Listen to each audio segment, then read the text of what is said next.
السلام علیکم، welcome to حقیقت نامہ۔ میرا نام سید سعد شاہ ہے۔ پروفیسر راشد بخاری فردوس کے انتہائی پسندیدہ استادوں میں سے ایک تھے۔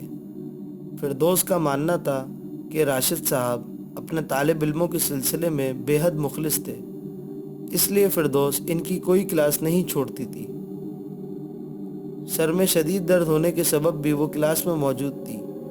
پروفیسر صاحب کا لیکچر جاری تھا۔ دفعتاً اسے ایسا محسوس ہوا کہ جیسے کہ وہ اس کلاس میں بالکل اکیلی ہے۔ یہ احساس انتہائی شدید اور قوی تھا۔ اس نے اس احساس سے بچنے کے لیے اپنا سر ڈیسک سے لگا دیا۔ کچھ لمحوں کے بعد اس نے سر اٹھا کر چاروں طرف دیکھا تو واقعی پوری کلاس روم خالی تھی۔ وہ اکیلی ڈیسک پر بیٹھی تھی۔ سب لوگ نہ جانے کہاں چلے گئے، شاید پیریڈ ختم ہو گیا ہو۔ یہ سوچ کر وہ اٹھی اور کلاس روم سے باہر نکل گئی۔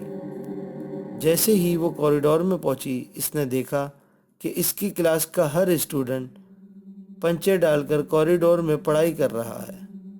اوہ، تو کلاس یہاں چل رہی ہے، مگر کیوں؟ اس نے دل میں سوچا۔ وہ تیزی سے چلتی ہوئی ان کے نزدیک پہنچ گئی۔ تم لوگ کیا کر رہے ہو؟ اس نے ایک لڑکی کے کندھے پر ہاتھ رکھ کر کہا۔ جیسے ہی اس لڑکی نے کندھے پر ہاتھ رکھا، اس نے پیچھے مڑ کر اس کی طرف دیکھا۔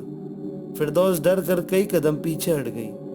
اس لڑکی کا چہرہ حد درجے خوفناک تھا۔ اس کے چہرے کا گوشت کئی جگہ سے ادھڑ کر لٹک چکا تھا۔ باقی سارے طالب علموں کا چہرہ بھی بالکل اسی طرح تھا۔ فردوس، ہمارے پاس آؤ، ایک طالب علم نے بھاڑ سا منہ کھول کر اسے بلایا۔ فردوس کو اس کے منہ میں زبان کی جگہ کالے سانپ لہراتے نظر آئے۔ فردوس کے منہ سے چیخ نکلی۔ اس نے بھاگنا شروع کر دیا۔ بھاگتے بھاگتے فردوس کے قدم لڑکھڑائے اور وہ منہ کے بل گر پڑی۔ اور پھر جیسے ہی وہ اٹھی تو منظر بالکل ہی بدل چکا تھا۔ اس کے جسم کا لباس بھی تبدیل ہو چکا تھا۔ اس کا لباس بالکل ایسا تھا جو کہ کسی راہبہ وغیرہ کا ہوتا ہے۔ اس نے اپنے آپ کو جس جگہ پایا وہ ایک قید خانہ تھا۔ اس کے دونوں ہاتھ لوہے کی زنجیروں سے جکڑے ہوئے تھے۔ میرے مولا، یہ کیا معاملہ ہے؟ وہ زیر لب بڑبڑائی۔ اس کے جسم پر جو لباس تھا وہ جگہ جگہ سے پھٹ چکا تھا۔ اسے اپنے جسم کے مختلف حصوں میں انتہائی شدید قسم کا درد محسوس ہو رہا تھا۔ اسے اپنا حلق پیاس سے سوکھتا سا محسوس ہو رہا تھا۔ اسے انتہائی شدید نقاہت محسوس ہو رہی تھی۔ دفعتاً اسے کسی کے قدموں کی آہٹ محسوس ہوئی۔ فردوس نے نیم واں آنکھیں کھول کر دیکھا۔ اس نے اپنے سامنے ایک انتہائی زرق برق لباس پہنے ایک شخص کو دیکھا۔ فردوس نے اس طرح کے لباس پہنے مغل اعظم فلم میں اکبر بادشاہ کا کردار نبھاتے ہوئے شخص کو دیکھا تھا۔ وہ شخص انتہائی لمبا چوڑا، فربا اور توانا تھا۔ اس کے چہرے پر بڑی بڑی مونچھیں تھیں، جبکہ اس کے ہونٹ نہایت موٹے تھے۔ اس کے دائیں گال پر زخم کا نشان تھا۔ اس کی آنکھوں میں بے پناہ شر پھیلا ہوا تھا۔ تو پھر کیا خیال ہے؟ وہ شخص مسکرا کر بولا۔ میری زندگی میں یہ ممکن نہیں مان سنگھ۔ میں مقدس کنواری ہوں۔ تم میری زندگی میں میرے جسم کو نہیں چھو سکو گے۔ یہ جملہ ادا کر کے فردوس خود حیرت میں پڑ گئی۔ اسے ایسا لگ رہا تھا کہ جیسے اس کے اندر کوئی اور ہی موجود ہے۔ اسے ایسا لگ رہا تھا کہ جیسے وہ خود کہیں کھو گئی ہو، اس کے وجود میں کوئی اور ہستی سرایت کر گئی ہو۔ مان سنگھ کو انکار پسند نہیں، تم اچھی طرح جانتی ہو۔ مان سنگھ سخت لہجے میں گویا ہوا۔ انکار کی عادت ڈال لو مان سنگھ، وہ بولی۔ بہت خوب، میں تمہارا پریم حاصل کر کے رہوں گا، چاہے زندہ رہ کر چاہے مر کر۔ بھوک پیاس تمہاری، نہ کو میں ہاں میں بدل سکتا ہوں۔ بھول ہے تمہاری مان سنگھ، جولیا پاک ہو کر زندہ رہنا پسند کرے گی، ناپاک رہ کر مرنا نہیں۔ اب کی بار فردوس پھر سے حیرت میں تھی۔ اس کے منہ سے ادا ہونے والے نام مان سنگھ اور جولیا کون تھے وہ نہیں جانتی تھی۔ نامعلوم اس کے منہ سے یہ لفظ کیوں ادا ہو رہے ہیں۔ وہ کس شیطانی جال میں پھنس گئی ہے وہ سمجھ نہیں پا رہی تھی۔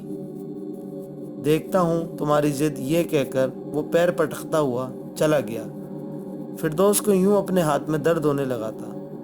کچھ ہی لمحے گزرے ہوں گے کہ اسے ایسا لگا کہ اس کے پیروں کے پاس کچھ ہے۔ اس نے نیچے دیکھا تو ایک موٹا تازہ چوہا اس کی شلوار پر چڑھنے کی کوشش کر رہا تھا۔ فردوس کے حلق سے چیخ نکل گئی۔ اسی لمحے منظر بدل گیا۔ دوستوں، اگر ابھی تک آپ نے ہمارا چینل سبسکرائب نہیں کیا تو نیچے موجود بیل آئیکن کو پریس کر دیں۔ اب وہ اسی کلاس روم میں موجود تھی جہاں سے وہ واقعات شروع ہوئے تھے۔ سارے طالب علم اسے حیرت بھری نظروں سے دیکھ رہے تھے۔ کیا ہوا؟ تم چیخی کیوں تھی؟ شازیہ نے اسے جھنجھوڑ کر پوچھا، مگر وہ تو شازیہ کو یک ٹک گھورے جا رہی تھی۔ دفتن اس کی نظر بلیک بورڈ پر جا پڑی۔ وہاں لال رنگ یعنی خون سے کچھ لکھا تھا، تم صرف میری ہو اور صرف میری۔ فردوس کے حلق سے ایک بار پھر چیخ نکلی اور اب کی بار وہ بے ہوش ہو چکی تھی۔ شازیہ نے یہ دیکھ کر فوراً موبائل نکالا اور اس کے والد کا نمبر ڈائل کرنے لگی۔ فردوس گزشتہ 2 گھنٹے سے بے ہوش تھی اور ڈاکٹر سر توڑ کوشش کر رہے تھے کہ وہ کسی طرح ہوش میں آ جائے۔ آپ کی بیٹی کسی بہت زیادہ غیر خوف کے زیر اثر بے ہوش ہوئی ہے، ڈاکٹر نے جاوید صاحب کو مخاطب کر کے کہا۔ ڈاکٹر صاحب، فردوس ہوش میں کب تک آ سکے گی؟ ابھی ڈاکٹر کچھ کہنے ہی والا تھا کہ اتنے میں فردوس کو ہوش آ گیا۔ جاوید صاحب نے فردوس سے پوچھا کہ تم بے ہوش کیوں ہو گئی تھی؟ اس نے کہا کہ بس میرا سر چکرا گیا اور میں بے ہوش ہو گئی۔ یہ بات آئی گئی ہو گئی اور وہ سارے گھر آ گئے۔ گھر آتے ہی جاوید صاحب کسی کام سے باہر نکل گئے اور کامران پیچھے پیچھے آ گیا۔ اب وہ دونوں گھر میں اکیلے تھے۔ کامران نے بڑے پیار سے فردوس کی طرف دیکھا اور اس کے قریب آنے لگا۔ اتنے میں گھر کی ڈور بیل بجی۔ فردوس نے کہا پاپا آ گئے، اور یہ کہہ کر وہ دروازے کی طرف بڑھ گئی۔ دروازے پر کھڑے ہوئے کو دیکھ کر فردوس ڈر کر پیچھے ہٹ گئی اور بڑی حیرت سے کمرے کی جانب دیکھنے لگی۔ تم یہاں؟ کامران؟ فردوس کی آنکھیں دہشت سے پھٹی ہوئی تھیں۔ اسی لمحے وہ چکرائی اور دروازے پر کھڑے کامران کے ہاتھوں میں بے ہوش ہو کر جھول گئی۔ کامران فردوس کو یوں بے ہوش ہوتا دیکھ کر بے قرار ہو گیا اور فردوس کو اٹھا کر اس کے بیڈ پر لٹا دیا اور اس کے والد کو فون کرنے لگا۔ نادیدہ وجود وہ جو کوئی بھی تھا فردوس پر پوری طرح سے حاوی ہونا چاہتا تھا۔ فردوس بیڈ پر لیٹی خلاؤں میں تک رہی تھی۔ اسے وہ لمحہ، وہ پل اچھی طرح سے یاد تھا جب اس نے اسے گلے لگایا تھا۔ یہ تو قسمت اچھی تھی کہ وہ بے ابرو ہونے سے بچ گئی تھی۔ اس کے بیڈ کے سامنے ڈاکٹر، کامران اور اس کے پاپا کھڑے تھے۔ بتاؤ تو صحیح کیا ہوا تھا؟ کامران نے تفشیش بھرے لہجے میں پوچھا۔ فردوس نے سوچا کہ اگر اس نے سچ بتا دیا تو وہ پاپا کی نظروں میں ذلیل ہو جائے گی۔ تم بولتی کیوں نہیں؟ جاوید صاحب نے اس کے چہرے پر زلزلے کے تاثرات دیتے ہوئے کہا۔ وہ ایک کالا نیگرو شخص تھا جس کی آنکھوں کی جگہ 2 گہرے گڑھے تھے۔ وہ مارنا چاہتا تھا مجھے۔ اس کا پورا چہرہ زخمی تھا۔ اس نے کہا وہ شخص بہت خطرناک تھا۔ اتنا کہہ کر فردوس رونے لگی۔ جھوٹ تو تھا لیکن اس میں فردوس کی بھلائی تھی۔ اس کی بات سن کر جاوید کے چہرے پر پریشانی اور تشویش دوڑ گئی۔ میرے خیال سے جاوید صاحب، آپ کی بیٹی کو ایک ڈاکٹر سے زیادہ نفسیاتی معالج کی ضرورت ہے۔ ایک ڈاکٹر کو میں جانتا ہوں، وہ آپ کی مدد کرے گا۔ ڈاکٹر صاحب معالج کا پتہ بتا کر رخصت ہو گئے۔ لیکن فردوس بضد تھی کہ وہ کمرے میں اکیلی نہیں سوئے گی، چنانچہ مجبوراً ملازمہ کو رات کے لیے روکنا پڑا تھا۔ رضیہ نے رکنے سے کسی بھی صورت انکار نہیں کیا تھا، لیکن اس کی ایک کمزوری تھی کہ وہ نیند کی بڑی کچی تھی۔ چنانچہ اس نے کھانا بھی ضرورت سے زیادہ تناول کر لیا تھا۔ کھانے کا نشہ بڑھتا رہا اور پھر وہ نیند کے ہاتھوں مجبور ہو کر قالین پر ہی ڈھیر ہو گئی۔ اچانک گلاب کی انتہائی تیز مہک سے رضیہ کی آنکھ کھل گئی۔ زندگی میں رضیہ نے اتنی مسحور کن اور دل فریب خوشبو کبھی بھی محسوس نہیں کی تھی۔ رضیہ نے فوراً اٹھ کر کمرے کی لائٹ جلا دی۔ لائٹ جلاتے ہی اس کی نظر فردوس کے بیڈ پر پڑی اور اس کے حلق سے چیخ نکل گئی۔ فردوس بیڈ پر برہنہ حالت میں پڑی تھی۔ ایک خوفناک اور بد شکل انسان اس کے سامنے کھڑا فردوس کو دیکھ رہا تھا۔ کون ہو تم؟ رضیہ نے چلا کر پوچھا۔ اس شخص نے مڑ کر رضیہ کی طرف دیکھا۔ رضیہ خوف و دہشت سے جیسے کانپنے لگی۔ وہ شخص انتہائی بھیانک اور خوفناک تھا۔ اس کا آدھا چہرہ جلا ہوا تھا۔ اس کے ہونٹ نہایت موٹے تھے، جبکہ اس کے دائیں گال پر زخم کا نشان تھا جس سے خون رس رہا تھا۔ وہ عجیب و غریب خوفناک شخص ایک لنگوٹ میں تھا۔ اس کی آنکھوں کی جگہ دو گہرے گڑھے تھے جس میں آگ کے انگارے دہکتے ہوئے نظر آ رہے تھے۔ وہ شخص رضیہ کی طرف بڑھنے لگا۔ رضیہ کے حلق سے چیخ نکل گئی۔ رضیہ ڈر اور خوف سے پیچھے ہٹنے لگی۔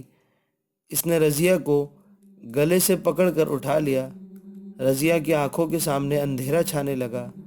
اس شخص نے رضیہ کو زوردار جھٹکا دے کر ہوا میں اچھال دیا۔ رضیہ سیدھا اڑتی ہوئی فردوس کے بیڈ کے پاس جا گری۔